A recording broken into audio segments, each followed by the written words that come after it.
Ju themi gjë interesant, shkoj njëri në haxh. Se duhet të fillojmë ta njohim Islamin, se po se njohëm do na përdorin gjithë jetën tjetër. Ma e mend këtë. Për Zotin ja u them me shpirt. Merre Islamin nga burimi, nga Kurani. Jo më ka thoni dietar atje, leja atë tani një herë, po futu herë në Kur'an vetë se është i qartë. Aty ku ka nevojë për dietar duhet pyet patjetër, po mos u huto, mos u indoktrino me Islam, se është shumë fe e bukur. Kuptoj, për Zotin qëllimi kam vetëm ta kuptojmë Islamin drejt, se është i mjaft, krijuesi i gjithësisë ka sjell, imagjino sa i bukur është. Ai që ka bërë stinën e pranverës, ai që ka krijuar bukurinë e yjeve, ai që krijon fëmijën barkun nënës, ku ka zbrit Islami. Ne shpeshherë jemi jashtë saj, në kuptim po them. I shkoi njëri në haxh, edhe e pyet për ta ngasmu pak. I thash, a ishe në haxh? Tha po. U knaqa. A e gjeta aty familjen, i them unë. A e gjeta aty familjen?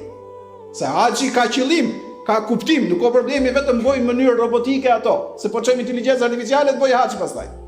Edhe i thash, a e gjeta aty familjen? Jo, ta familjen e kisha lënë në Tiranë. Po vlla thash, kuptova, di që ke qenë vetëm. A e gjetë në haxh konceptin e familjes? Edhe kujtoj se po i them po nuk i kisha pra familjen. Edhe i herë i thash, a bone Safa Merwa? A bone Safa Merwa, po aty e kishe familjen. Jo, tha se kam pas. Aty e kishe, i thash, Haxherën me Ismailin. Nëna heroin, e cila pa etjen e fëmijës se shkoi duke po Safa Merwa me gjet ujë. Sakrifica e nënës. Ishte ideal shkote, do të me hyrë shkollë të lartë, nuk e merrte dot provimin. Shkoi se mori. Aq, u mundote jo. Tha do ta lej, jo i tha nëna. Shkoi prap se mori. Tani tha shkoi më dhe i profesor aty ke shkolla, një mësues i thoshte, sjeti për këtë punë. Edhe u kthy, i tha prindërve të gjithë, shkoi mos e nuk e marr dot. I tha nëna, hajde në dhomë me mua. Haxheria, familja në haxh, tha nëna. Kam ndosë tani, futu tha, në dhomë kam i fjalë vetëm unë dhe ti, u fut. Tha, digjo, do e marrësh provimin dhe unë kur të marrësh diplomën, do të përqafoj ty aty në mes zgjidhme. Tha, po nën, do ta marr. Edhe shkoj prap. Kur e pa i profesori tha, prapti, tha, mos më fal më se nëna më ka thënë që do ta marr diplomën, do më përqafoj. Ti tha, nuk guxon me më fal më mua, se më ka fol nëna, mas nënës nuk flet njeri më. Edhe tha nëna, shko ti mësoj sa ke mundsi, unë do lutem për ty. E lutja nënës më është e fuqishme, e fortë. Edhe e mori dhe qajtën të dy bashkë kur e mori diplomën. Thash, a e gjete Haxherën me Ismailin? Ajo shkoi, u përpoq edhe për gjetë ujë për fëmijë, pra sakrifica e prindit për fëmijën. Sot çka ka i problem? Nuk e kontrollojmë dot fëmijën, normal. Se kontrollojmë dot fëmijën, normal, sepse sot është bërë shumë heterogjene jeta. Ti me shokun kafe, fëmia me kompjuterin në shtëpi. Nëna tu pa telenovel. Edhe ka humb busulla. Tani nuk jemi as për të kundërtën e kësaj që prindi të bëhet rob i fëmijës. Dëgjoj pra Islam real dhe ekuilibrus. Se për shembull, kush janë dy grupet sot? Një grup bëhet rob i fëmijës, s'bë asnjë gjë tjetër, as nuk kënaqet për vetën e vet, as nuk e bë sistemi jetese jetën, as gjë, rri gjithë kohën u marr me fëmijën dhe stresohet për çdo gabim që bën ai dhe e humbi jetën. Për çfarë krijoi Zoti ty? Ky është ekstrem. Ekstremi tjetër kush është? Bëj fëmia çatë dhe unë nuk ka problem, vazhdo.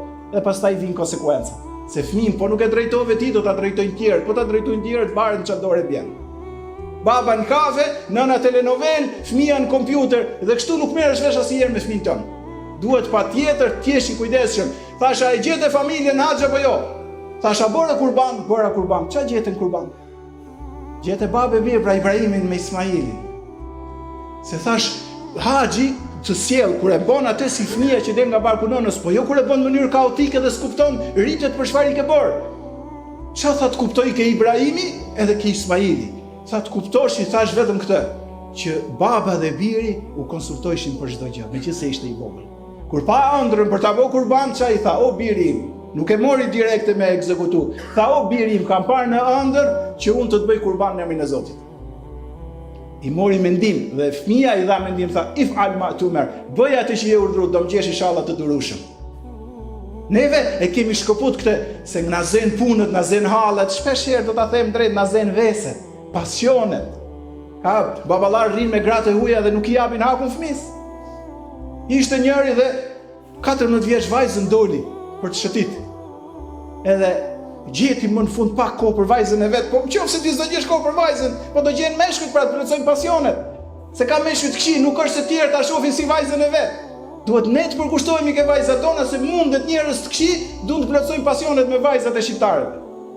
A kjo niveli lartë pra që po majun sot. Ta shohësh vajzën e tjetrit si vajzën ta. Po kush e bën këtë?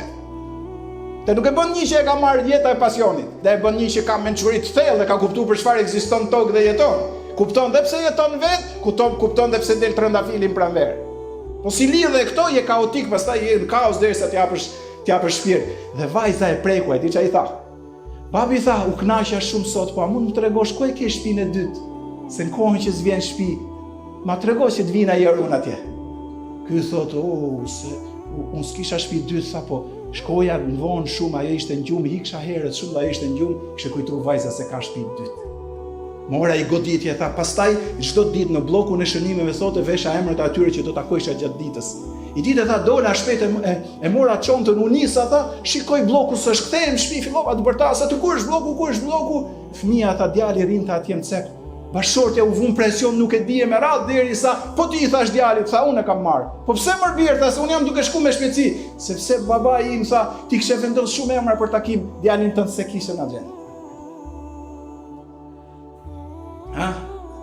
Le kohë për të gjitha, dhe për punën, po edhe për fëmijët, po edhe për bashorten, po edhe për nënën, po edhe për babain.